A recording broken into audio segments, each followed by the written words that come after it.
So let's talk about the Felicia Cowden and the Elena Branson Russian case, where we are at today, what harm was done, what potential harms could still be done, and what could be the possible outcome that affects not only the county, but the taxpayers. The current status of the case is this. Elena Branson fled the United States for Russia in October of 2020, following an FBI raid on her Manhattan apartment, and remains at large. Her case remains open as she is not returned to face trial, though an associate, Zarubina, recently pled guilty to spying for the FSB in connection with the investigation.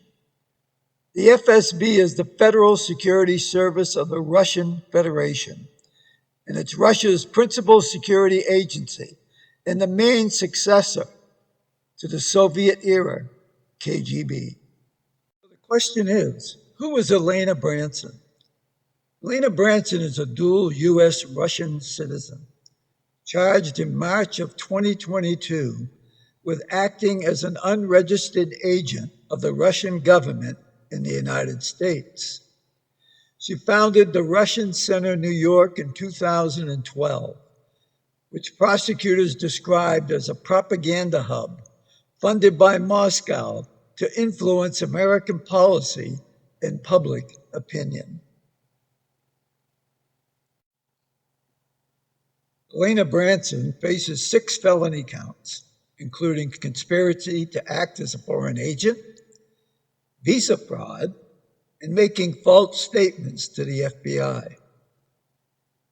She is alleged to have received approximately $173 from Russian officials between 2013 and 2019 to run influence campaigns, such as, quote, "I love Russia," end of quote, outreach targeting American youth and students at elite universities. She is also accused of lobbying U.S. officials, including Hawaii, to advance Russian interests.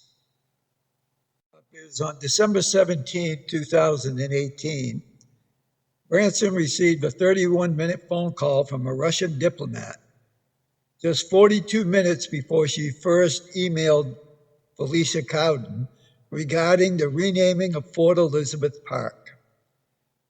Court documents indicate this call likely provided the specific talking points or instructions Branson immediately relayed to Cowden. Russian diplomats, including Ambassador Anatoly Antonov, sent formal letters and emails expressing the Russian government's opposition to the park's renaming. Branson facilitated the delivery of these documents to Cowden and other Hawaii officials, often copying the diplomats directly on emails to lend official weight to the lobbying effort. In February of 2019, Felicia Cowden attempted to schedule a meeting for a U.S. congressperson with Branson and 2 diplomats from the Russian embassy in Washington, D.C. The diplomats were high-ranking personnel whom Branson organized for Cowden and other Hawaii officials to meet during their all-expenses-paid trip to Moscow and Vologda in May of 2019. This trip was designed to lobby the officials directly on Russian soil regarding the fort's history and name.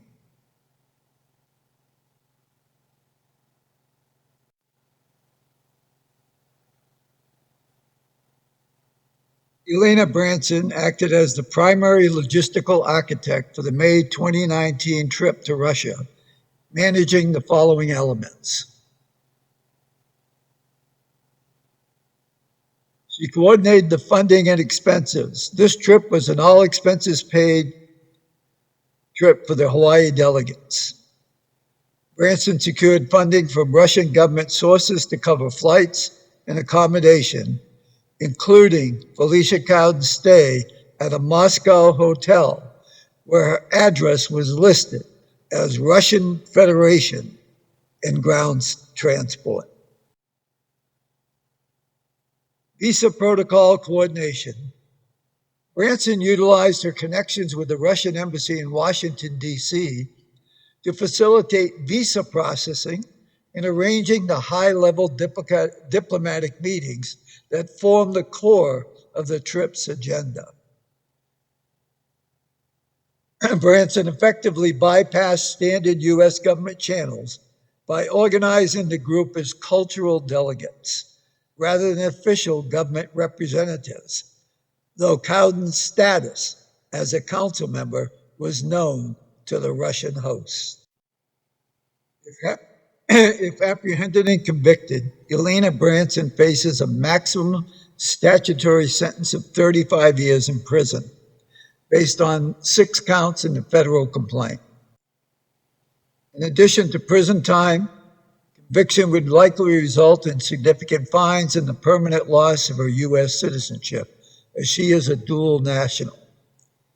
Branson has been a fugitive in Russia since 2020, and while Russia does not extradite its own citizens generally, Branson risks arrest if she travels to any country with an extradition treaty within the United States.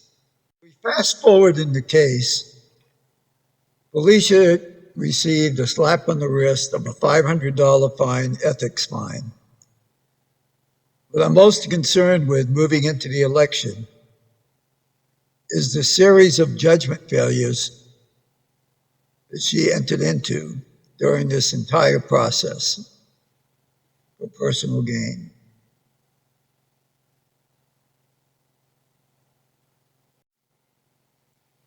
The strongest critique of Cowden is that the documented record shows a series of judgment failures that an elected official should have recognized as high risk, particularly once foreign government representatives, official correspondence, outside funding, and access to senior officials became involved.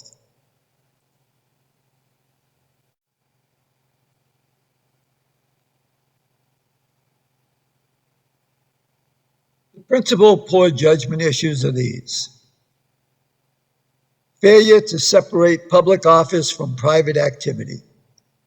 Cowden described the Russian trip as a personal or citizen diplomacy, yet used her status as a Kauai County Council member, official council letterhead, and county staff and communications connected with the trip.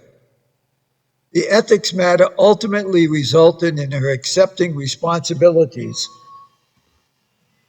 for insufficiently distinguishing between her private and official roles and paying a $500 fine.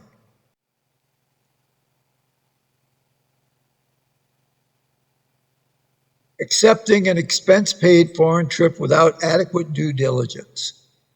Even if Cowden generally believed Elena Branson was facilitating a cultural exchange, an elected official accepting international travel paid for by an outside organization should determine who ultimately finances the benefit, what the sponsor expects, who will attend, and whether the sponsor is acting for a foreign government. Branson organized the itinerary, the financing of the visas, and meetings with Russian government officials.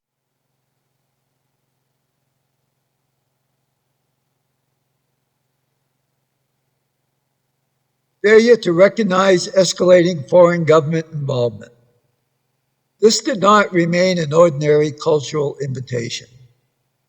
Branson was transmitting materials associated with Russian diplomats and the Russian ambassador, and Cowden became involved in communications involving Russian embassy personnel. Once that occurred, greater caution and independent vetting would have been reasonable.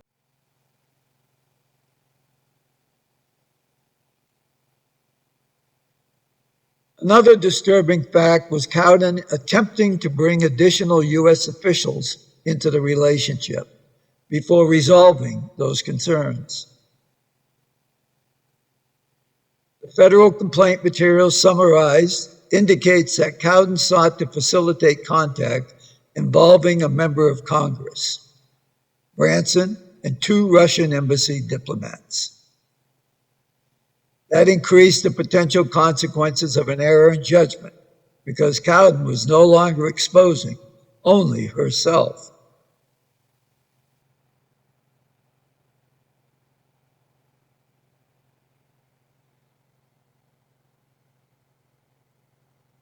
Cowden potentially lending governmental credibility to someone later charged as an illegal foreign agent.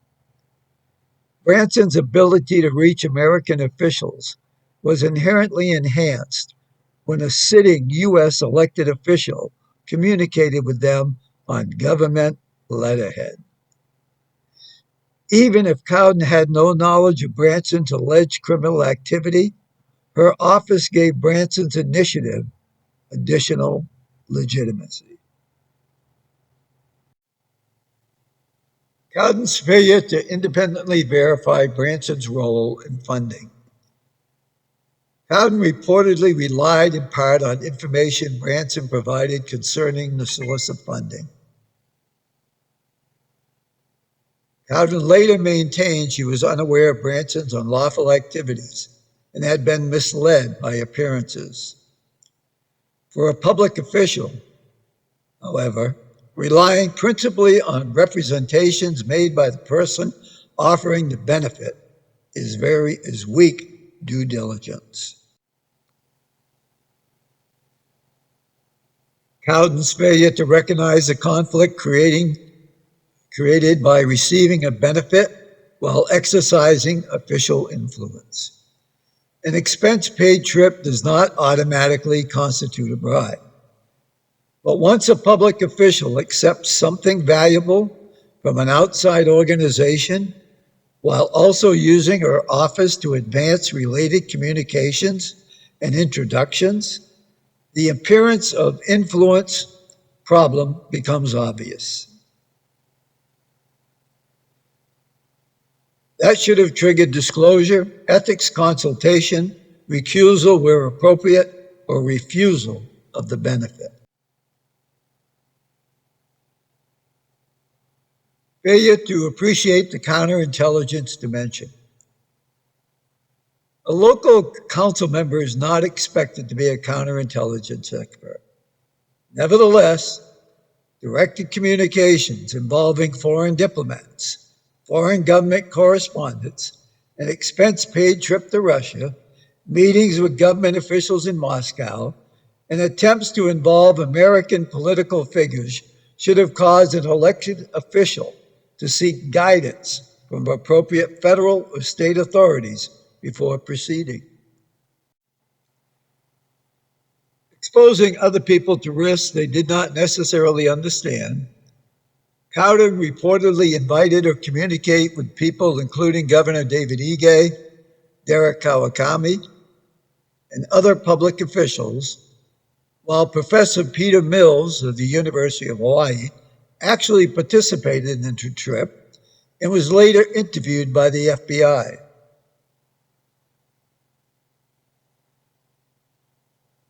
Mills was interviewed but not charged.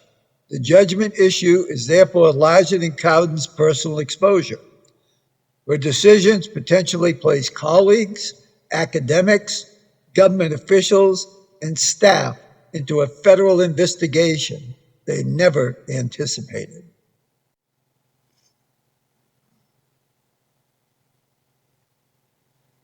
Using taxpayer-supported resources in a matter she later characterized as private.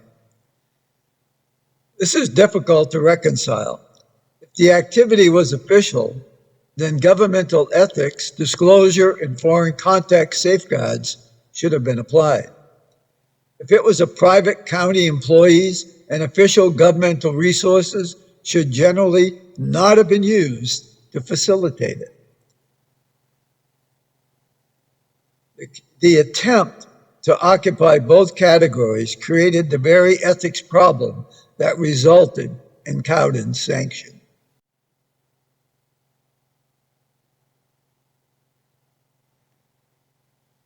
The handwritten note raises an additional judgment question.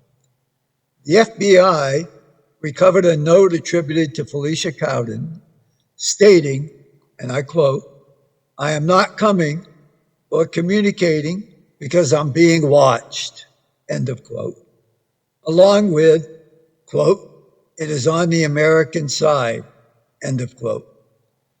That is not proof of obstruction or wrongdoing.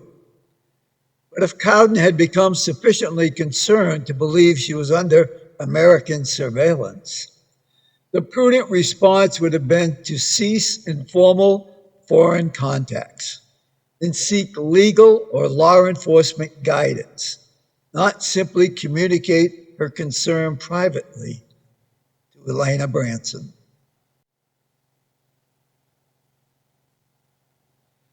The central judgment problem can therefore be stated simply. Cowden appears to have treated a matter involving foreign diplomats,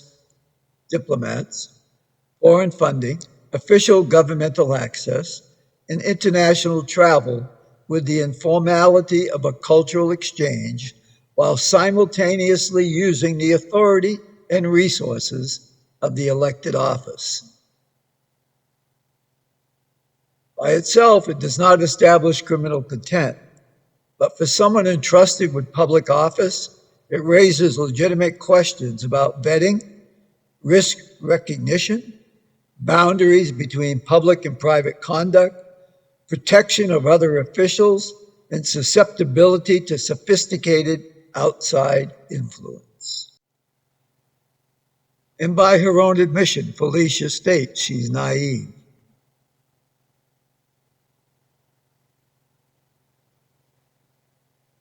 Evaluating this in the context of higher office,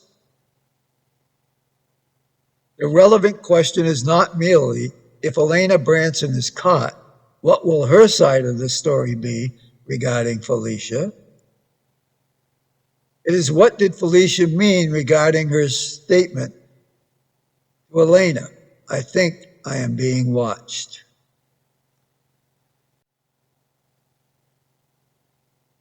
The biggest question is this. Would a mayor being entrusted with public safety, personnel, contracts, confidential information, emergency management, and relationships with state and federal governments recognize a comparable risk before other people were exposed to it?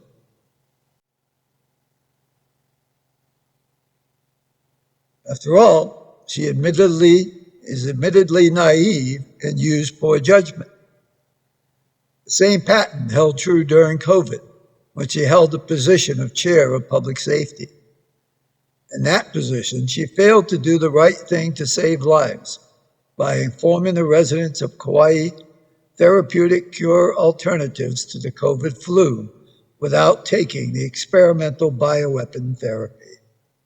The fallout could have been catastrophic for, at that time, Governor Ige, Ron Cauchi, Derek Kawakami, and others, because they would have experienced renewed media attention, FBI congressional requests for records, examination of correspondence, questions about what their office knew and when, and public discussion of how foreign influence approaches and reaches state government.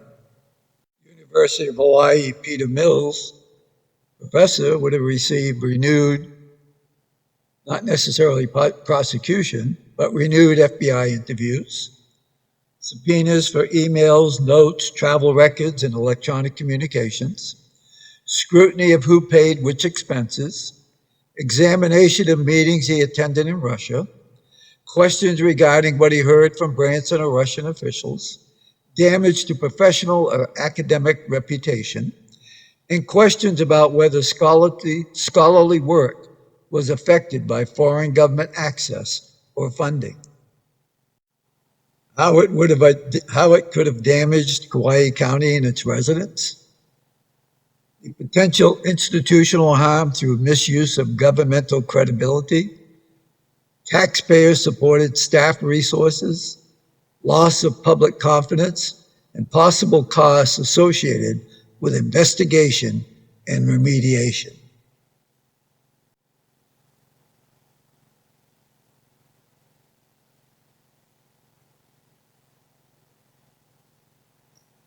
And that would lead to the more consequential unresolved question in this case.